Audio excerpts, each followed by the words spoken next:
Number एक question तुम लोगों को बता देते हैं। करें कि वह सबसे बड़ी संख्या ज्ञात करे जो 70 और 125 को विभाजित करने पर 5 और 8 शेष बचाती हो। ठीक है, यानी कि हम लोगों को सबसे बड़ी से बड़ी संख्या ज्ञात करना है जो 70 और 125 में अगर उस संख्या से हम लोग भाग देंगे तो 5 शेष बचेगा और 8 शेष बचेगा ना। यानी कि 70 में भाग देंगे तो 5 शेष बचना चाहिए उस संख्या से, और उसी संख्या से 125 में भाग देंगे तो 8 वो शेष बचना चाहिए। तो सबसे पहले हम लोग क्या करेंगे, 70 में भाग देंगे तो हम लोग कितना शेष बचना चाहिए, 5, और वो संख्या से हम लोग 125 में भाग देंगे तो कितना शेष बचना चाहिए, 8 ना।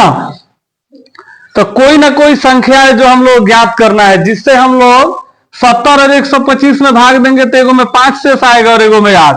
तो जब भी ऐसा मैथ कहेगा तो जो शेष हम लोगों से पूछेगा उसको हम लोग क्या करेंगे, माइनस कर लेंगे। ठीक है, 70 में से 5 जाएगा तो कितना बचेगा, 65, और 125 में से 8 जाएगा,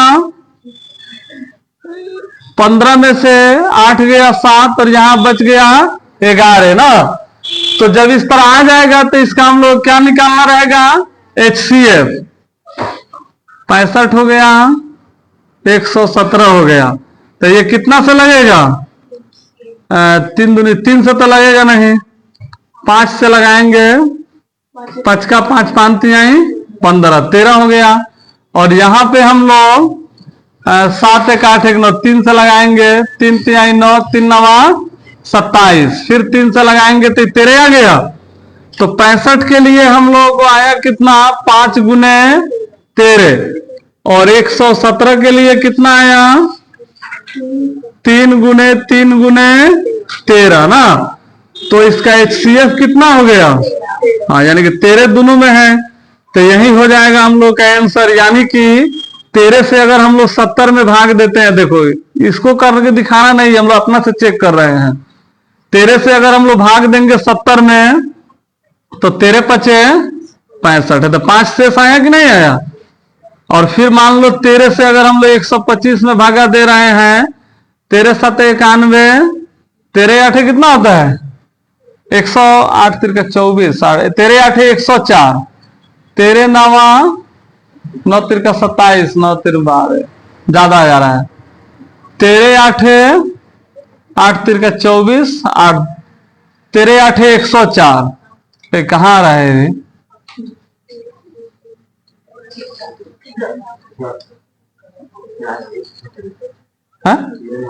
117। तो 13 का पाना 9 बार पढ़ेंगे तो 117, तो हासिल लेंगे, 15 में से 7 जाएगा 8, हाँ ये आ गया। तो यानी कि सही है, हम लोग बस इतना ही तक करना है। और एक देखो ये जो हम लोग कैसे था, 17 गुने 5 11 3 2 2 11 ना। इसको क्या बोला है कि एक भाज्य संख्या क्यों है ना। हम लोग को सब दिखने में कैसा दिख रहा है, अभाज्य संख्या जैसा ना दिख रहा है। यानी कि अभाज्य संख्या को हम लोग जानते हैं, कितना था, 11 हुआ ना। एक बार क्वेश्चन जाके तुम लोग घर पे पढ़ के देख लेना सब, ठीक है। क्वेश्चन तुम लोगों के पास तो गया है ना, तुम्हारे पास गया है, तो क्वेश्चन एक बार पढ़ के देखना सब, तब देखना सब इसको कैसे बनाए हम, ठीक है। तो क्या बोला है इसको कि यह एक भाज्य संख्या क्यों है, तो हम लोग को यहाँ पे दिखने में सभी कैसा दिख रहा है, अभाज्य संख्या जैसा ना।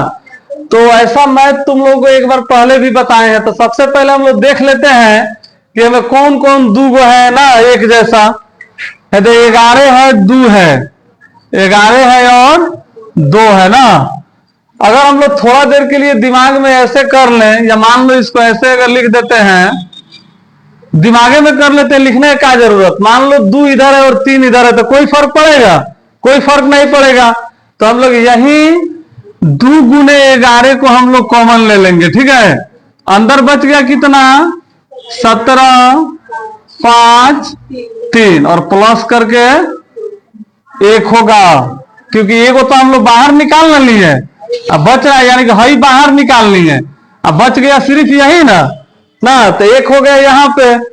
अब हम लोग क्या करेंगे, 11 दूनी 22। अब देखो इसको जब हम लोग गुणा करेंगे तो 17 पचे 85, 17 पचे 85, 85 से हम लोग अगर 3 में गुणा करते हैं, 3 पचे 15, 3 आठे 24 से 25, और एक जोड़ देंगे तो कितना हो जाएगा, 5 1 6 5 2, 256। अब देखो, अब इसको अगर तोड़ेंगे तो 2 से 11 टूटेगा, इसको भी तोड़ेंगे तो 2 से कटेगा कि नहीं कटेगा। तो हम लोग भाज्य संख्या के लिए जानते हैं कि उसका 2 से अधिक गुणनखंड होता है ना, और अभाज्य संख्या में कितना होता है, 2 गुना होता है। तो यहां पे हम लोग क्या लिख देंगे, अतः इसके 2 से अधिक, ये वाला 2 नहीं, 2 से अधिक गुणनखंड होंगे, इसलिए गुणनखंड होंगे, इसलिए 17 गुने 5 गुने 11 गुने 3 गुने 2 प्लस 2 गुने 11 एक कैसा संख्या है, भाज्य संख्या है। आया समझ में। हाँ, क्योंकि इसको तोड़ेंगे हम लोग तो 2 से अधिक गुणनखंड हो जाएगा, 2 तो ही में मिल जाएगा और इसमें मिल जाएगा ना।